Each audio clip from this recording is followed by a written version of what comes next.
Bonjour les pirates et les licornes. Aujourd'hui, je vais vous lire la deuxième histoire des voyages de Lou, d'Oriane Lallemand et Léonore Tullier, aux éditions Ozu. Le loup qui voulait faire le tour du monde. C'était l'hiver dans la forêt, et Lou s'ennuyait à longueur de journée, même si ses amis ne savaient plus quoi faire pour lui. Un matin, il se regarda dans son miroir et s'écria « Mais j'ai trouvé, je vais voyager! Voir d'autres pays, j'en ai toujours rêvé. » Aussitôt dit, aussitôt fait, sa valise fut bouclée. À Paris, Lou admira la ville à bord d'un bateau-mouche et découvrit la tour Eiffel. « Qu'elle est grande et belle !» s'exclama-t-il émerveillé. « Si on monte tout en haut, on peut voir le monde entier !» lui assura un pigeon. Vite, Lou grimpa au sommet pour voir sa forêt, mais là-haut, il n'y avait que des toits à regarder et des pigeons qui rigolaient. « Salut les amis, je suis à Paris, c'est une très belle ville où il y a deux types de personnes, des gens très pressés et des gens installés aux terrasses de café. Vous me manquez déjà, votre ami Lou. » À Londres, Lou visita la ville avec des écureuils fort sympathiques. Puis il se rendit au palais de Buckingham. « Je voudrais rencontrer la reine d'Angleterre, s'il vous plaît, demanda-t-il au garde devant l'entrée. Le garde ne bougea pas. Lou essaya de passer à côté. Mais le garde se mit à hurler « Oh Lou, la reine est en danger !» Le pauvre loup fut attrapé et jeté dans un vieux cachot. Par chance, la reine avait tout vu depuis son balcon, et elle le fit libérer de prison. « Prendre le thé avec le loup, j'en ai toujours rêvé, expliqua-t-elle à ses sujets. En Italie, Lou mangea des pâtes, des pizzas et des glaces à tous les repas. Mamma mia, comme il se régala! À Rome, il fit le tour des musées, mais il en eut vite assez. À Venise, il fit un tour de gondole, mais sans sa loupe chérie, tout lui semblait moins joli. Ma louve chérie, aujourd'hui j'ai visité Venise, la ville des amoureux. C'était beau, mais tu m'as beaucoup manqué. Alors, je voulais te demander, est-ce que tu veux te marier avec moi, ton loup? En Égypte, Lou découvrit le Sphinx et la grande pyramide. Que diriez-vous d'une petite balade sur le Nil, lui proposa un dromadaire. Avec plaisir, se réjouit Lou. Près du fleuve, Lou trempa avec délice ses pattes dans l'eau. Attention, cria le dromadaire. Dans le Nil, il y a « Au secours, un crocodile !» hurla Lou, échappant de peu aux terribles dents. Au Kenya, Lou fit un safari. Au volant d'une jeep, il partit à la découverte de la savane. C'était l'heure la plus chaude de la journée, et les animaux étaient réunis autour de la mare. « Bonjour la compagnie, dit Lou. »« C'est quoi ça ?» demanda le zèbre. « Je sais pas, répondit l'hippopotame. « Une sorte de hyène, peut-être, suggéra le lion. »« Mais non, je suis un loup. »« Un loup! Ah, sauf qui peut !» hurlèrent les animaux terrorisés.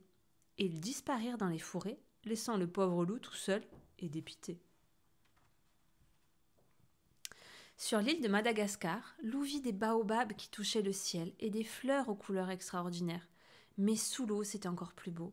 Lou nageait au milieu de poissons multicolores quand soudain, un requin-baleine surgit près de lui. « Au secours, à moi !» cria Lou. Sur la plage, un lémurien observait la scène. « Pas de panique, muselon !» se moqua-t-il. « Ce requin, il ne mange que du plancton. » Au Népal, Lou escalada l'Everest, la plus haute montagne de l'Himalaya. Arrivé au sommet, il s'assit pour se reposer. Il ne vit pas tout de suite l'horrible créature qu'il observait. « Bienvenue chez moi, bel étranger !» roucoula demoiselle Yeti. « Je pourrais te manger, mais tu es trop mignon, je préfère t'épouser. »« Bah ça non !» cria Lou, et il prit ses pattes à son cou. Il dévala la montagne, traversa la vallée et le pays tout entier. « Et toi, est-ce que tu l'as reconnu ?» À bout de souffle, Lou s'arrêta au pied de la muraille de Chine. Il y avait là un grand panda qui prenait son repas. « Que se passe-t-il, l'homme étranger ?» s'inquiéta le panda. « Vous semblez bien pressé. Un yéti me poursuit. Pouvez-vous m'indiquer l'aéroport le plus proche, s'il vous plaît ?»« Avec plaisir, répondit le panda. Mais avant cela, voulez-vous partager mon repas ?» Et il lui tendit un bol de riz. Lou était affamé. Il ne se fit pas prier. « Est-ce que tu as vu que demoiselle Yeti était là ?» Lou fut ravi d'arriver à Sydney en Australie.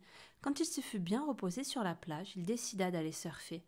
Hélas, cela ne se passait pas comme il l'avait imaginé, et il aurait fini noyé si un kangourou ne l'avait pas repêché. « Salut Alfred, aujourd'hui j'ai fait du surf pour la première fois, c'était génial de voler sur les vagues. Si tu avais vu ça, tu aurais été fier de moi. Lou, ton copain surfeur. Est-ce que tu as vu que Titi était là ?»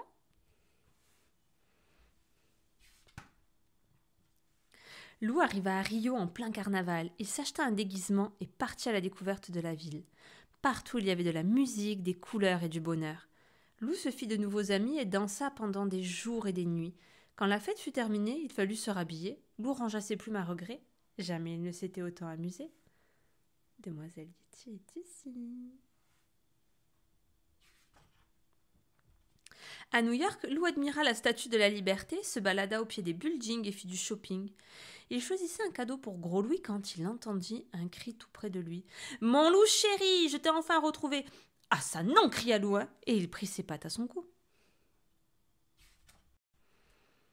Lou traversa des plaines, des déserts et des étendues boisées. À bout de force, il s'arrêta devant un chalet et s'y cacha. « Bienvenue au Québec !» le salua un caribou. Lou s'endormit en un clin d'œil. Quand il se réveilla, il s'écria « J'en ai assez de voyager, c'est décidé, je rentre dans ma forêt. » Lou arriva chez lui, poussant un grand soupir de satisfaction. Quel bonheur de retrouver sa maison. Il invita tous ses amis à dîner et se mit au fourneau. La soirée fut très animée. Il paraît même qu'il y ait eu une invitée inattendue.